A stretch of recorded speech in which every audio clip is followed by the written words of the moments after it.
So I just want to say a little something about what you're going to hear tonight is I write, as the singers already know, a wide variety of styles, all within a cabaret framework.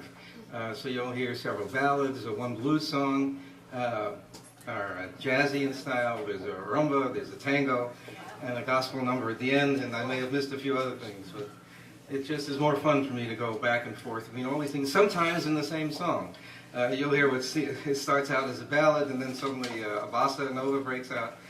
So I like to do that too, all if it fits the mood of what the words are saying.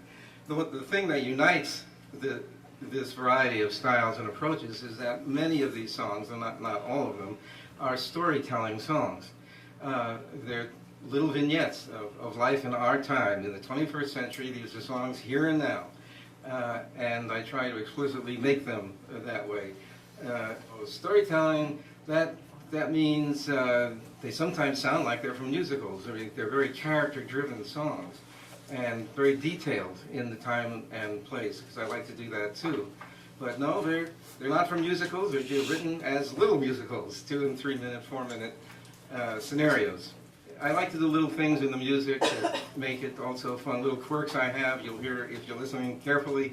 In some of them, the opening bars will repeat at the end, of the bars of music. That happens in the first song you'll hear, as well as in one or two others down the road. I like that kind of way of rounding something off, literally.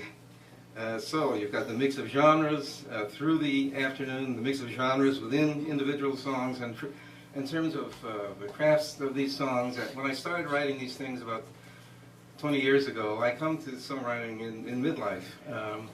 As a second-generation songwriter, my dad was a very professional songwriter in the 30s and 40s, Jerry Livingston, and wrote many hits. You can go to my website to look those up, and I'll mention a few of them later on where it's relevant. Of course, I paid no attention to this whatsoever growing up, as any kid does to your dad, and think, oh, okay, he's doing this strange. I just took it for granted that everybody would go off to the Brill Building every day, a place in New York where the music industry was focused for so long. So I paid no attention. I had other careers, and some of those are reflected in here in academics and freelance writing about computers and anti-poverty work and all sorts of stuff.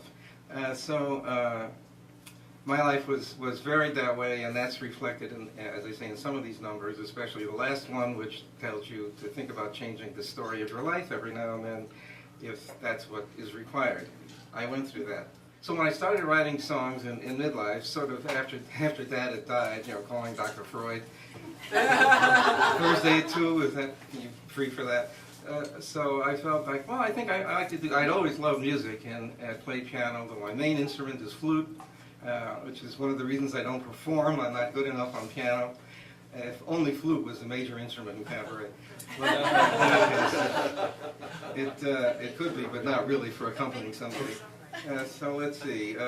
So I started writing. I thought, well, I'll just write anything. Who needs to be restricted to the Tin Pan Alley framework? And then I found out very quickly why we're all used to songs structured the way they did it in my dad's era and up till now. Verse, verse, chorus, verse. There are reasons. The mind is set up to hear things that way, and that fits a storytelling framework. That you're following a character through time or space or mentally. An intro, often a bridge in and out of the chorus, maybe a repeat of a chorus at the end. That's the traditional way people wrote songs, and by God, we still do, even if the themes cover subjects that might never have been in the old days, or were covered all by Cole Porter, but subtext.